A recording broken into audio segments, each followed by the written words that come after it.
નવસારી જિલ્લામાં red alert ધોધમાર વરસાદ હજુ પણ યથાવત છે। અવિરત વરસી રહેલા વરસાદને પગલે નવસારી જિલ્લામાં પૂર જેવી પરિસ્થિતિનું નિર્માણ થયું છે। કાવેરી નદીનું આપણે રૌદ્ર સ્વરૂપ જે છે તે જોઈ શકીએ છીએ। આ મંદિરના કાંઠે જે મંદિર તડકેશ્વર મહાદેવનું જે મંદિર આવ્યું છે એ તડકેશ્વર મહાદેવનું મંદિર જે છે તે સંપૂર્ણ પાણીમાં ગરકાવ થઈ ચૂક્યું છે। હાલ જે છે તે આ સ્થળ ઉપરથી પોલીસ નો બંદોબસ્ત મૂકી દેવામાં આવ્યો છે।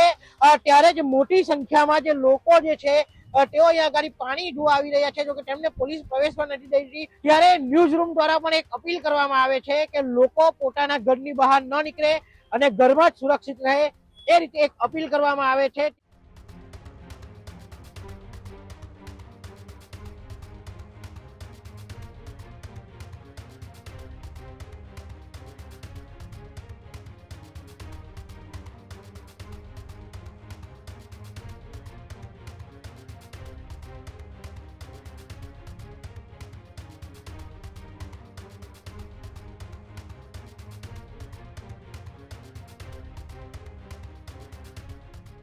નવસારીની અંદર સતત વરસાદ છે તે વરસી રહ્યો છે। છેલ્લા 3 દિવસથી ત્યાં રેડ એલર્ટ જેવી સ્થિતિ છે। અનરાધાર વરસાદથી અનેક લોકો પ્રભાવિત થયા છે। નવસારી જિલ્લામાં રેડ એલર્ટ ધોધમાર વરસાદ હજુ પણ યથાવત છે।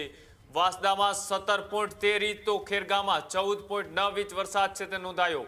ચીખલી, ગણદેવી, જલાલપોર અને નવસારીમાં ભારે વરસાદને પગલે તમામ શાળા કોલેજમાં રજા જાહેર કરવામાં આવી છે।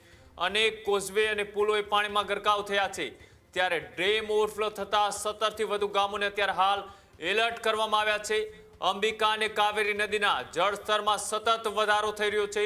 ભયજનક સપાટી વટાવતા નીચાણવાળા વિસ્તારોમાં અત્યારે હાલ ચિંતા વધી રહી છે। ત્યારે વાંસદા, ચીખલી, બિલીમોરા અને ગણદેવીની અંદર અત્યારે હાલ પૂર જેવી પરિસ્થિતિનું નિર્માણ થયું છે। સાથે જ 170 થી વધુ રસ્તાઓ અત્યારે બંધ કરવામાં આવ્યા છે અને વાહન વ્યવહાર પણ ખોરવાયો છે। આજે ભયજનક સપાટી તમે જોઈ રહ્યા છો। અંબિકા અને કાવેરી નદીનું સતત જળસ્તર છે તે વધતું દેખાઈ રહ્યું છે અને ભયાનક વરસાદના કારણે અત્યારે તમામ નીચાણવાળા વિસ્તારોને તંત્ર દ્વારા અપીલ કરવામાં આવી છે। તાત્કાલિક એ વિસ્તાર ખાલી કરવા માટેની પણ સૂચનાઓ આપવામાં આવી છે। આ જે રીતના તમે જોઈ રહ્યા છો કે સતત 3 દિવસ વરસી રહેલા વરસાદના કારણે જે કાવેરી અને અંબિકા નદી છે તેના જળસ્તરમાં સતત વધારો છે તે થઈ રહ્યો છે અને તેના જ કારણે અત્યારે ત્યાં હાલ પરિસ્થિતિ છે એ ખૂબ ગંભીર થતી દેખાઈ રહી છે અને તેના જ કારણે તંત્ર દ્વારા તમામ તૈયારીઓના ભાગરૂપે તમામ ટીમોને અત્યારે હાલ સ્ટેન્ડ બાય છે તે કરી દેવામાં આવી છે।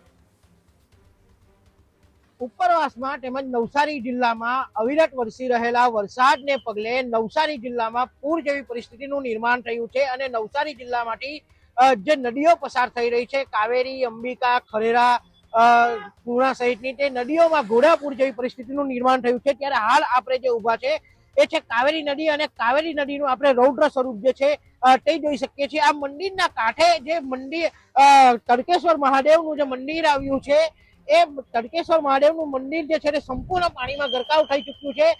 સાથે જ જે રિવરફ્રન્ટ છે તે રિવરફ્રન્ટ પણ જે છે તે પાણીમાં ગરકાવ થઈ ચૂક્યો છે અને જે નદીના કાંઠે જે ગામો આવેલા છે એ ગામો પણ જે ઘરો છે તે ઘરો પણ જે છે તે પાણીમાં ગરકાવ થઈ ચૂક્યા છે। હાલ જે છે તે આ સ્થળ ઉપરથી પોલીસ નો બંદોબસ્ત મૂકી દેવામાં આવ્યો છે। ત્યારે જ મોટી સંખ્યામાં જે લોકો જે છે તેઓ અહીંયા આગળ પાણી જોવા આવી રહ્યા છે, જો કે તેમને પોલીસ પ્રવેશવા નથી દઈ રહી। અને જે હાલ જે પરિસ્થિતિનું જે નિર્માણ થયું છે નવસારી જિલ્લામાં, એ પરિસ્થિતિ જોતા જે મોટે ભાગના જે ગામો છે એ હાલ બેટમાં ફરવાઈ ચૂક્યા છે।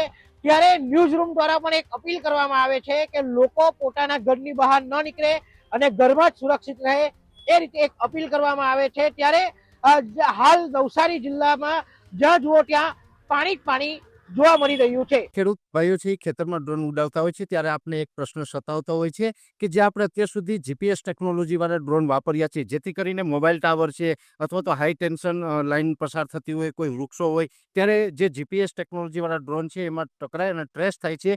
પણ એગ્રીઓન લાવ્યું છે જીએનએસએસ ટેકનોલોજી ડ્રોન, જેથી કરીને એ ડ્રોન છે એ કોઈ જગ્યાએ ટકરાય નહીં, પોતાની રીતે જ ડિસિઝન લે છે અને મૂવ થઈ જાય છે, જેથી કરીને જીએનએસએસ ટેકનોલોજી ડ્રોન છે એ વાપરવાનો આગ્રહ રાખો। હજુ સુધી તમે અમારી ચેનલને સબસ્ક્રાઇબ નથી કરી તો અત્યારે જ ન્યૂઝરૂમ ગુજરાતને સબસ્ક્રાઇબ કરો, ફેસબુક અને ઇન્સ્ટાગ્રામ પર ફોલો કરો।